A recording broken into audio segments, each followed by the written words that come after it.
ചെയ്യുന്നത് yellow journalism അല്ല. ഞങ്ങൾ ആരെയും കരിവാരി തേക്കാനോ വെള്ള പൂശാനോ തയ്യാറുമല്ല.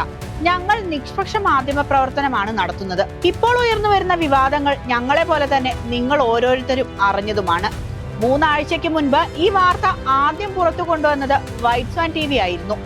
വ്യക്തമായ തെളിവുകളുടെ അടിസ്ഥാനത്തിൽ തന്നെയാണ് ഞങ്ങൾ ചാനൽ ചർച്ചയിൽ ഈ വിവരം നിങ്ങൾക്ക് മുൻപിൽ എത്തിച്ചതും. ഞാൻ പറഞ്ഞ എടി അങ്ങനെ കെട്ടണമെന്നുണ്ടെങ്കിൽ ഇവരെതിരെയുള്ള അലിഗേഷൻസ് ഒക്കെ വെച്ചിട്ട് അവന് എല്ലാവരും കല്യാണം കഴിപ്പിച്ച് പറപ്പിക്കാനാണെങ്കിൽ ഒരു ടവർ വിലയ്ക്ക് മേടിച്ചിട്ട് ഓരോ ഫ്ലാറ്റിലും ഓരോരുത്തരെ താമസിപ്പിക്കേണ്ടി വരും. അതാണ് അവസ്ഥ.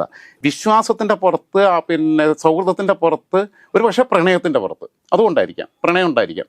അങ്ങനെ ചെന്ന് കഴിയുമ്പോൾ കാരണം അതൊരു അശുവായി കൊച്ച്.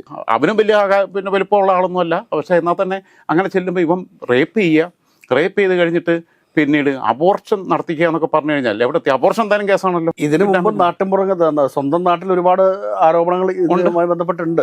പക്ഷെ അതൊന്നും പലരും പുറത്ത് പറയുന്നില്ല എന്ന് മാത്രമേ ഉള്ളൂ. പെട്ടെന്ന് ഒരു ദിവസം രാത്രി ലോട്ടറി അടിച്ച മാതിരി പൊട്ടൻ ഓണേഴ്സ് കിട്ടുക എന്നൊക്കെ പറഞ്ഞു കേട്ടിട്ടില്ലേ? ഒരു അവസ്ഥയാണ് കേരള രാഷ്ട്രീയത്തിനകത്ത് വളരെ മോശപ്പെട്ടൊരു മാതൃക. നമ്മളടുത്ത് സാധനം ഉണ്ടെന്നുള്ളത് അവർക്ക് സ്മെല്ല് ചെയ്തെന്ന് തോന്നുന്നു. ഞാൻ പറഞ്ഞാൽ എൻ്റെ അടുത്തില്ല, എൻ്റെ വീട്ടിലിരിപ്പില്ല. പക്ഷെ ഞങ്ങളെ ടീമിൻ്റെ അടുത്തുണ്ട്. അതൊരു വലിയ ടീമാണ്. ഞാനോ അല്ലെങ്കിൽ ചാനലിൻ്റെ സിബിയോ അല്ലെങ്കിൽ മാത്രമൊന്നുമല്ല, ഞങ്ങൾ വലിയ ടീമുണ്ട് അതിനകത്ത്. ആ ടീമിൻ്റെ അടുത്ത് ആ സാധനങ്ങളെല്ലാം ഉണ്ട്. സംഘടനാ പ്രവർത്തനമൊക്കെ ആവുന്ന സമയത്ത് എത്രയോ പെൺകുട്ടികൾ, എത്രയോ ആൺകുട്ടികളെയൊക്കെ വിശ്വസിച്ച് അല്ലെങ്കിൽ അവരുടെ സീനിയർ നേതാക്കന്മാരെയൊക്കെ വിശ്വസിച്ചിട്ടാണ് ഈ സംഘടനാ പ്രവർത്തനത്തിൽ നിന്നും പറഞ്ഞിട്ട് വീട്ടിൽ നിന്ന് ഇറങ്ങി പോകുന്നത്. കാരണം നാളെ ഈ കാരണവന്മാർ, പെൺകുട്ടികളുടെ മാതാപിതാക്കന്മാർ എന്ത് വിശ്വസിച്ചിട്ട് ഇത് സംഘടനാ പ്രവർത്തനത്തിന് ഇങ്ങനെ തങ്ങളുടെ പെൺകുട്ടികളെ പറഞ്ഞേക്കും എന്നുകൂടി നമ്മൾ ആലോചിക്കേണ്ടി വരും. ഒരാളെ പരിചയപ്പെട്ട് കഴിഞ്ഞാൽ അന്ന് രാത്രി തന്നെ അയാളോട് വാ നമുക്ക് കറങ്ങാൻ പോകാം, അല്ലെങ്കിൽ ഫുഡ് കഴിക്കാൻ പോകാം, ഡിന്നറിന് പോകാം എന്നൊക്കെ പറയുക എന്ന് പറഞ്ഞു കഴിഞ്ഞാൽ അത് എത്രത്തോളം ഒരു പൊതുസമൂഹത്തിൽ നിൽക്കുന്ന ഒരാളെ യോജിച്ച പരിപാടിയാണ്. അതിനകത്തൊരു വിശ്വാസമുണ്ട് നമ്മളടുത്ത്. ആ വിശ്വാസത്തെ മാനിക്കാൻ കഴിയണം. അങ്ങനെ ഇനി ഈ ഊത്തിനകത്തോട്ട് ഏതെങ്കിലും പെമ്പിള്ളേരെ ആരെങ്കിലും രക്ഷിതാക്കൾ പറഞ്ഞയക്കുമോ? ഇവനൊക്കെ ഇരിക്കുന്നിടത്തോളം കാലം, ഇവനെ ഈ കുണാണ്ടർ സ്ഥാനത്തിരിക്കുന്നിടത്തോളം കാലം ആരെയും പറഞ്ഞേക്കും? ഇവരെ മാറ്റണമെന്നേ. ഇരയാക്കപ്പെട്ടവരുടെ സ്വകാര്യതയെ മാനിച്ചുകൊണ്ട് മാത്രമാണ് പേരുകൾ പുറത്തു പറയാതിരുന്നത്. എന്നാൽ അതിനുശേഷം ഞങ്ങൾ വൈറ്റ് സ്വാൻ ടീം നേരിട്ടത് വലിയ രീതിയിലുള്ള ആക്രമണങ്ങളാണ്.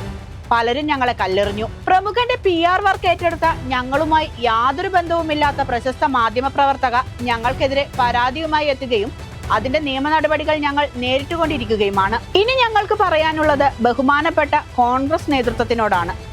യുവനേതാക്കളെ നിലയ്ക്ക് നിർത്തിയില്ലെങ്കിൽ കാൽച്ചുവട്ടിലെ മണ്ണും ഒലിച്ചു പോകുമെന്നത് ഉയരുന്ന പ്രതിഷേധങ്ങൾ കൊണ്ട് വ്യക്തമാണ്. ഇനിയും ഇരയാക്കപ്പെട്ടവർ പുറത്തു വരാനുണ്ട്. പല കാരണങ്ങൾ കൊണ്ടും പറയാൻ മടിക്കുന്നവരുമുണ്ട്. അന്ന് ഞങ്ങളുടെ ചാനൽ ചർച്ചകളിൽ വന്ന് തെറി പറഞ്ഞവർക്കും ഞങ്ങളുടെ തൊഴിലിനെ കൂട്ടിക്കൊടുപ്പെന്ന് പറഞ്ഞവർക്കും കാലം മറുപടി തന്നിരിക്കുകയാണ്. ഞങ്ങൾ ഞങ്ങളുടെ നിലപാടുമായി മുന്നോട്ട് പോവുക തന്നെ ചെയ്യും.